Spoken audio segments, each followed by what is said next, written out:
இவங்க வந்து இவங்களுடைய காலத்துல சோழர்கள் காலத்திலேயே பல்லவர்கள் காலத்திலேயே இருந்த கோயில்கள் எல்லாம் இவங்க வந்து அதை கொண்டு வந்துட்டாங்க. அதன் பிறகு வந்து பக்தி இலக்கிய காலம் வந்ததுக்கு அப்புறம் கோயில்கள் நிறைய கட்ட ஆரம்பிச்சாங்க. அதான் அதுக்கு முன்னாடி உள்ள கோயில்களை விட பக்தி இலக்கிய காலம் வந்ததுக்கு பிறகு இவங்க வந்து ஊர் ஊரா போயிட்டு, ஏன்னா நான் ஏற்கனவே சொல்லியிருக்கோம் வந்து கிறிஸ்தவமோ இஸ்லாமோ வந்து மற்றது பௌத்த மதமோ பரப்பக்கூடிய மதம். இந்து மதம் அப்படி கிடையாது. ஆனா இவங்க பரப்புனாங்க. அவங்கதான் பக்தி இலக்கிய காலத்துல இருந்து இவங்க 63 நாயன்மார்கள் வந்து அவங்களுடைய வேலையை வந்து இந்த மதத்தை பரப்புறது அவங்களுக்கு. எப்படி பரப்புறாங்கன்னு சொன்னா, ஏற்கனவே வந்து பௌத்த மதத்திலையும் சமண மதத்திலும் இருந்தவர்களை திரும்ப வந்து பழையதுக்கு கொண்டு வர்றது. இந்த வேலைகளை அவங்க செஞ்சாங்க. அப்ப புதுசா கோயில்கள் அங்க நிறைய உருவாக்குது. அப்படி கோயில்கள் உருவாகும் போது அந்த காலகட்டங்கள்ல தான் இவங்க வந்துடுறாங்க, நாயக்கர்கள் வர்றாங்க.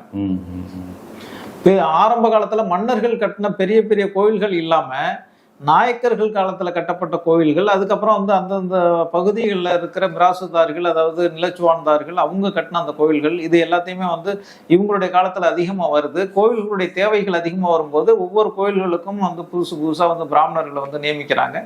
இதெல்லாம் பிற்காலத்துல வருது. இப்ப இவங்களுடைய காலத்துல பாத்தீங்கன்னா பக்தி இலக்கியம் தான் வந்து இதை வந்து 470 களப்பிரர் காலத்தை இருண்ட காலம்னு சொல்றதுக்கு இதுதான் காரணமா சொல்றாங்க. களப்பிரருடைய இதில் பார்த்தீங்கன்னா அவங்களுடைய காலத்தில் ஏற்பட்ட இலக்கியங்கள் பார்த்தா ஆரம்பத்தில் இவங்க வந்து இவங்க சொல்றதுக்கு இன்னொரு காரணம் ஒன்று, களப்பிரர் காலத்தில் ஆரம்பத்தில் வந்து தமிழர்கள் அப்படிங்கிறதுல அவங்க வந்து உறுதியாக இருக்கிறாங்க. களப்பிரர்களை பொறுத்தவரைக்கும் கன்னட தேசத்தை சேர்ந்தவங்க, வெளியிருந்து வந்தவங்கன்னு சொல்றதெல்லாம் கட்டுக்கதையா? இல்ல, அவங்க என்ன சொல்றாங்கன்னா, இப்ப இவரு வந்து மயிலை வெங்கடசாமி நாட்டார் என்ன சொல்ற, களப்பிரர் ஆட்சியில் தமிழகங்கிறதுல களப்பிரருடைய பேரே சொல்றார். களப்பிரர் களப்பாளர் அப்படிங்கிற பேர், களப்பாளர் அப்படிங்கிறதும் வருது. களப்பிரர்கள் தமிழர் அல்ல, அதே சமயத்துல அவங்க ஆரியரும் அல்ல. அத தெளிவா சொல்றாரு. ஒரே வரியிலே ரெண்டு கன்னடர்னு சொல்றாங்க. அது உண்மையா? இல்ல, அவங்க இருக்கலாம்னு சொல்றாங்க. கன்னடரா இருக்கு. படையெடுத்து வந்தவங்க தானா? ஆமா, படையெடுத்து வந்தவங்க தான். படையெடுத்து வந்தவங்க தமிழர் அல்ல. ரெண்டாவது படையெடுத்துட்டு வரும்போதே சமணர்களா தான் இருந்தாங்களா? சமணர்களா தான் இருந்தாங்க. இன்னொன்னு, அவங்களுடைய மொழி வந்து அவங்க பேசின மொழி கன்னடமும் கிடையாது. என்ன மொழி பேசினாங்க? பாலி மொழி பேசினாங்க. பௌத்த மொழி தான் பேசினாங்க. அதனாலதான் அவங்கள வந்து வரையறுக்க முடியல. இப்ப கன்னடா இருந்தா அவங்க கன்னடம் பேசி இருந்திருக்கணும், தெலுங்கரா இருந்தா தெலுங்கு பேசி இருந்திருக்கணும். அவங்க பேசுனது பாலி மொழி.